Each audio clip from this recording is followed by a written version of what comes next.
എന്തൊക്കെ ഈ കൊച്ചു കേരളത്തിൽ നടക്കുന്നേ? ഹാഷിർ അടുത്ത നസ്ലിനാണോ? വാഴ 3യുടെ ആ ഒരു അനൗൺസ്മെന്റ് പോസ്റ്റ് ചെയ്ത് മാത്രമേ ഓർമ്മയുള്ളൂ. പിന്നെ സംഭവിച്ച പല കാര്യങ്ങളും നിങ്ങൾക്ക് അറിയാവുന്നതാണ്. അതിനെക്കുറിച്ചൊക്കെ ഇപ്പോൾ എന്താ പറയാ?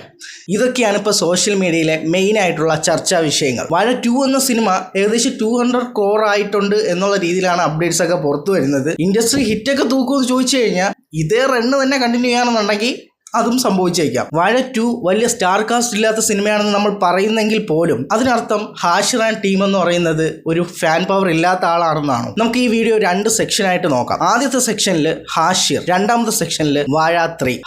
ഹാഷിറിനെ കുറിച്ച് പറയുന്നതിന് മുമ്പ് ഹാഷിറിന്റെ ആ ഒരു ഗ്യാങ്, അവർ 4 പേരെയും ഒരുപോലെ തന്നെ സംസാരിക്കേണ്ടതുണ്ട്. പക്ഷേ നമ്മുടെ ഈ ഒറ്റ വീഡിയോയിനകത്ത് ഇവർ 4 പേരെയും പറയാൻ പറ്റാത്തത് കൊണ്ട് തന്നെ ഇവരെ 4 പേരെയും വെച്ചുകൊണ്ട് ഒരു വീഡിയോ നമുക്ക് ചെയ്യാം. ഈ ഒരു വീഡിയോയിൽ ഹാഷിറിനെ മാത്രമാണ് എടുക്കുന്നത്. ഓരോ കാലഘട്ടത്തിന്റെ മാറ്റങ്ങളിലൂടെ ഇങ്ങനെ മാറി അവസാനം ഇൻസ്റ്റാഗ്രാം റീൽസ് എന്ന് പറയുന്ന ആ ഒരു പ്ലാറ്റ്ഫോമിലൂടെ ഇന്ന് നമ്മൾ കാണുന്ന വാഴ 2 എന്ന സിനിമയ്ക്കകത്ത് ഈ ഒരു റോള് ചെയ്യുന്നത് വരെയുള്ള ആ ഒരു കാലഘട്ടം എന്ന് പറയുന്നത് തന്നെയാണ് ഹാഷിർ എന്ന് പറയുന്ന ക്രിയേറ്ററിന്റെ ഒരു ടാലന്റ് എന്ന് പറയാം. ലൈം ലൈറ്റിൽ അല്ലെങ്കിൽ ബിഗ് സ്ക്രീനിനകത്ത് സ്റ്റാർ ആയിരുന്നില്ല എന്നുള്ളതേ ഉള്ളൂ. പക്ഷേ അതിന് പുറത്ത് തൊട്ടടുത്തുള്ള ഒരാൾ എന്നുള്ള രീതിയിൽ നമ്മളെല്ലാവരും ഡെയിലി കണ്ടുകൊണ്ടിരിക്കുന്ന ഒരു ഫേസ് ആയിരുന്നു ഹാഷിറിന്റെയും അതുപോലെ തന്നെ ആ ഒരു ഫുൾ ടീമിന്റെയും. അതേസമയം നമ്മളൊരു പുതിയൊരു നടൻ വന്ന ഒരു സിനിമ ചെയ്യുകയാണ്, ഒരു ബിഗിനർ വന്ന ഒരു നല്ല കണ്ടന്റ് സിനിമ ചെയ്യുകയാണെന്നുണ്ടെങ്കിൽ പോലും പുതുതായിട്ട് വന്ന ആക്ടറിനെ നമ്മൾ മനസ്സിലാക്കി എടുക്കാൻ വേണ്ടി ഒരുപാട് ടൈം എടുക്കും, ഒരുപാട് സിനിമകൾ അയാൾ ചെയ്യേണ്ടതുണ്ട്. ആ ഒരു ഡിലേ ആണ് ഹാഷിർ ഓൾറെഡി തൻ്റെ സോഷ്യൽ മീഡിയ പേജുകളിലൂടെ ഏകദേശം 2.something മില്യണോളം ഫോളോവേഴ്സിനെ അല്ലെങ്കിൽ ഒരു ഫാമിലിയെ ഓൾറെഡി ബിൽഡ് ചെയ്ത് അവിടെ വെച്ചിട്ടുണ്ടായിരുന്നു. ആഫ്റ്റർ വാഴ 2 റിലീസ്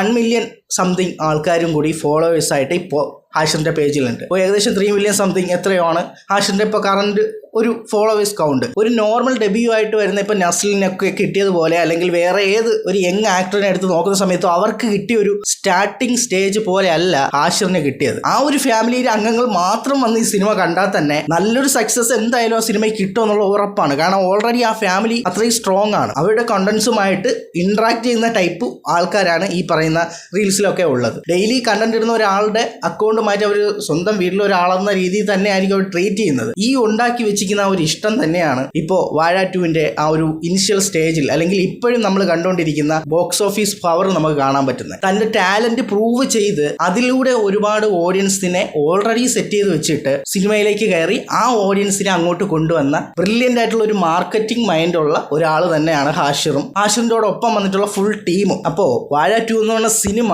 ഒരു സ്റ്റാർ ഇല്ലാത്ത സിനിമയാണെന്ന് നമുക്ക് പറയാൻ പറ്റില്ല. ഓക്കെ, ഫെയിമും ഫോളോവേഴ്സും കാര്യങ്ങളൊക്കെ ഉണ്ട്, സംഭവമൊക്കെയാണ്. പക്ഷേ ഇനി ഇമ്പോർട്ടൻ്റ് ആയിട്ടുള്ള ഒരു കാര്യമുണ്ട്. റീൽസിൽ അവർ ചെയ്യുന്ന കണ്ടന്റ് അല്ല വാഴ 2 എന്ന സിനിമയിൽ അവർ ചെയ്തത്. പലതരം ഇമോഷൻസിലൂടെ കടന്നു പോകേണ്ട ഒരു സിനിമയാണ് വാഴ 2. ഡിഫറെൻ്റ് ആയിട്ടുള്ള പല സിറ്റുവേഷൻസിൽ, അത് ഹ്യൂമർ ആയാലും ഇമോഷണൽ ആയാലും ഇതിനെ രണ്ടിനെയും മിഡ് പിടിച്ചു പോകുന്ന കാര്യങ്ങളായാലും അങ്ങനെ എല്ലാ ആ മേഖലയിലും കൂടി കടന്നു പോകുന്ന ഒരു ടൈപ്പ് പാറ്റേണിലുള്ള ഒരു ആക്ടിങ് വേണ്ട ഒരു സിനിമയായിരുന്നു വാഴ 2. അവര് അതിൻ്റെ അപ്പുറം മനോഹരമായിട്ട് തന്നെ ചെയ്തും വെച്ചിട്ടുണ്ട്. ഇപ്പോൾ ഒരാളെ മാത്രം പറയുന്നില്ല, എല്ലാവരും അങ്ങനെ തന്നെയാണ് ചെയ്തു വെച്ചിരിക്കുന്നത്. ഹാഷിർ അടക്കമുള്ള ഈ 4 പേരിൽ ഇവരെല്ലാം ഇൻഡിവിജ്വൽ സ്റ്റാർസ് ആയിട്ട് ഓരോ സിനിമകൾ ചെയ്യാൻ പൊട്ടൻഷ്യൽ ഉള്ള ആൾക്കാർ തന്നെയാണ് ഈ സിനിമയ്ക്കകത്തുള്ളത്. ഇവിടെ ഹാഷിറിനൊക്കെ സംഭവിച്ചത് ജസ്റ്റ് ഒരു ഫാമിലി മാത്രം ഉണ്ടായത് കൊണ്ടല്ല, അതിൻ്റെതായ ടാലന്റ് അവരുടെ ഉള്ളിൽ ഉണ്ടായിരുന്നു. അത് കറക്റ്റായിട്ട് അവർക്ക് ഒരു ഓപ്പർച്യൂണിറ്റി കിട്ടി. ആ ഓപ്പർച്യൂണിറ്റിയെ അവർ യൂസ് ചെയ്തു. ഇന്ന് നമ്മൾ കാണുന്ന വാഴ 2വിന്റെ സക്സസ്സിലൂടെ നമുക്ക്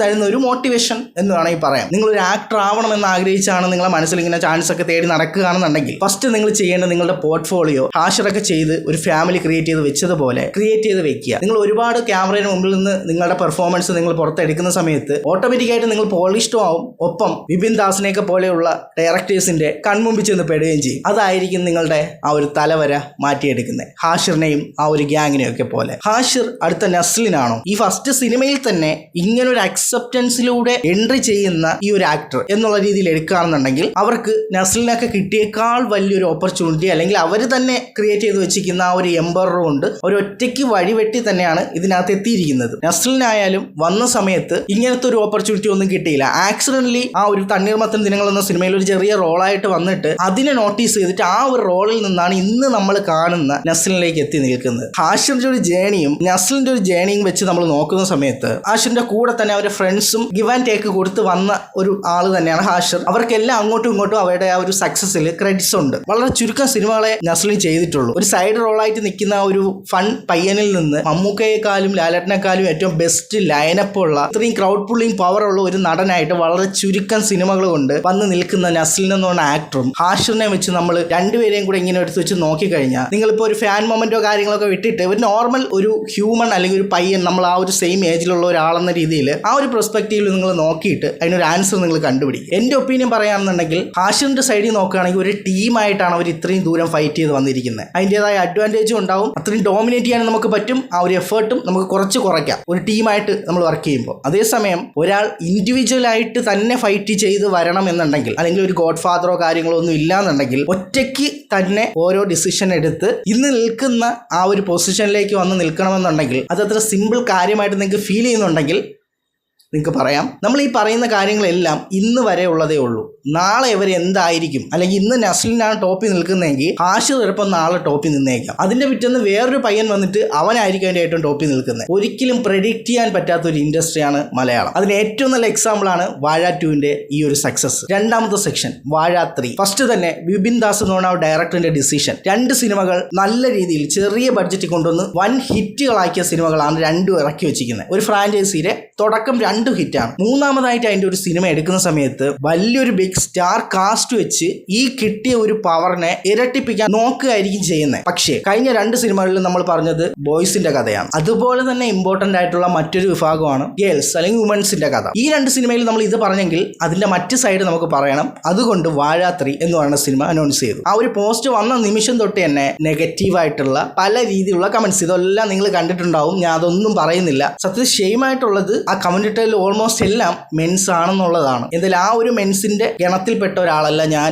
എന്നുള്ളത് മാത്രമാണ് എനിക്ക് ഇതിൻ്റെയോടുള്ളൊരു ഉത്തരവായിട്ട് പറയാനുള്ളത്. ഇനി വാഴ 3 എന്ന് പറഞ്ഞ സിനിമയുടെ ഒരു സക്സസോ മറ്റു കാര്യങ്ങളൊക്കെ നോക്കുന്ന സമയത്ത്, ഇപ്പോൾ അതിന്റെ കണ്ടന്റ് ആയാലും അങ്ങനെയൊക്കെ നോക്കുന്ന സമയത്തായാൽ പോലും അതിന്റെ സ്ക്രിപ്റ്റ് ഒന്നും ലോക്കല്ല. പക്ഷേ വുമൻസിന്റെ ലൈഫിൽ നടക്കുന്ന 90s ജെൻസി കാറ്റഗറിയിൽ വരുന്ന വുമൻസിന്റെ ലൈഫിൽ നടക്കുന്ന കഥയാണെന്നുള്ളത് തന്നെയാണ് വിപിൻ ദാസ് പറഞ്ഞിട്ടുള്ളത്. പുതിയൊരു ഡയറക്ടറാണ് അത് ചെയ്യുന്നത്. ഇമ്പോർട്ടൻ്റ് ആയിട്ടുള്ളൊരു കാര്യം, വാഴ 2 എന്ന് പറയുന്നത് ഈ പറയുന്ന സോഷ്യൽ മീഡിയ ക്രിയേറ്റേഴ്സ് ആയിട്ടുള്ളവരെ കൊണ്ട് ചെയ്തൊരു സിനിമയാണ്. ആ ഒരു ഹ്യൂജ് സക്സസും കിട്ടി. വാഴ 3 എന്ന് പറയുന്നതും സോഷ്യൽ മീഡിയയിൽ ഉള്ള ആൾക്കാരെ തന്നെ കൊണ്ടുവന്ന് ചെയ്യും എന്നുള്ളൊരു മൈൻഡ് സെറ്റാണ് നിങ്ങൾ വെച്ചിരിക്കുന്നതെന്നുണ്ടെങ്കിൽ അത് മാറ്റി വയ്ക്കുക. കാരണം അതൊരു കൺഫേം ആയിട്ടുള്ളൊരു കാര്യമല്ല.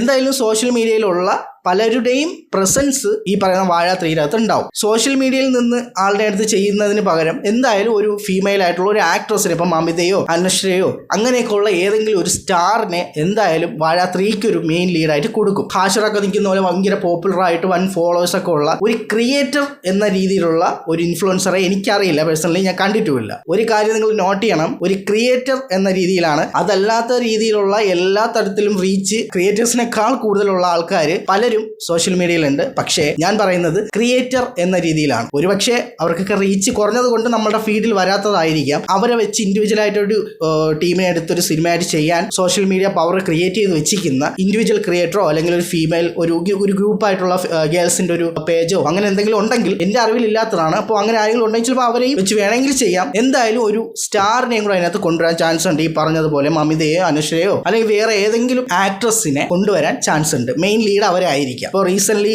വാഴ 2ന്റെ ഒപ്പീനിയനൊക്കെ മമിതയൊക്കെ എടുത്ത് ഇൻസ്റ്റ ഷെയർ ചെയ്തിട്ടുണ്ടായിരുന്നു. ഇപ്പോൾ റീസെന്റ് ഉള്ള ഇന്റർവ്യൂവിൽ വിപിൻ ദാസും പറഞ്ഞിട്ടുള്ള ഇങ്ങനെ തന്നെയാണ്. സോഷ്യൽ മീഡിയ ഇൻഫ്ലുവൻസർ തന്നെ ആകണമെന്നില്ല, എന്നാൽ അവരില്ലാതിരിക്കത്തുമില്ല എന്നുള്ള രീതിയിലാണ് പറഞ്ഞത്. അപ്പോൾ എന്തായാലും കുറച്ചും കൂടി ഫീമെയിൽ പെർസ്പെക്റ്റീവിൽ നിന്ന് കാണിക്കുന്ന ഒരു സിനിമയായിരിക്കാം. ഒരു വുമൺ സെൻട്രിക് സിനിമ എടുക്കുന്ന സമയത്ത് അവർ കാണിക്കുന്ന, അല്ലെങ്കിൽ ഇതുവരെ നമ്മളുടെ ഫിലിം മേക്കേഴ്സ് കാണിച്ചു വെച്ചിരിക്കുന്ന ഒരു ഫോർമാറ്റിൽ നിന്ന് മാറി പുതിയൊരു പെർസ്പെക്റ്റീവിൽ കാണിച്ചുകൊണ്ട് ഈ വാഴ 2 ഒക്കെ പോലെ അത്രയും ഇമോഷണലി എടുക്കുകയാണെന്നുണ്ടെങ്കിൽ ഈ പറയുന്ന മെൻസിനും വുമൻസിനും എല്ലാവർക്കും ഒരുപോലെ തന്നെ വാഴ 2 പോലെ തന്നെ കണക്റ്റ് ആവും. വാഴ 2 എന്ന സിനിമ കണ്ട സമയത്ത് ഈ ഗേൾസ് ഇങ്ങനെ കരയാതെ ചിരിച്ചുകൊണ്ടിരിക്കുകയായിരുന്നു. ഈ പറയുന്ന ഇമോഷൻസ് ഹ്യൂമൺ എന്ന നിലയ്ക്ക് എല്ലാവർക്കും ഒരുപോലെ തന്നെ വരും. ഇപ്പോൾ ഈ വാഴ 3 കാണുന്ന മെൻസ് ആയാലും വാഴ 2 കാണുന്ന ഫീമെയിൽസ് ആയാലും ഇവർക്കെല്ലാം ഈ ഇമോഷൻസ് സെയിം തന്നെയാണ്. അപ്പോൾ ഇതിനെ ഡിഫറൻഷിയേറ്റ് ചെയ്തിട്ട് ഈ പറയുന്ന രീതിയിൽ കമന്റ്സ് ഒക്കെ ഇടുന്ന ആൾക്കാരോടെ നമുക്ക് വേറൊന്നും പറയാൻ ഇല്ല.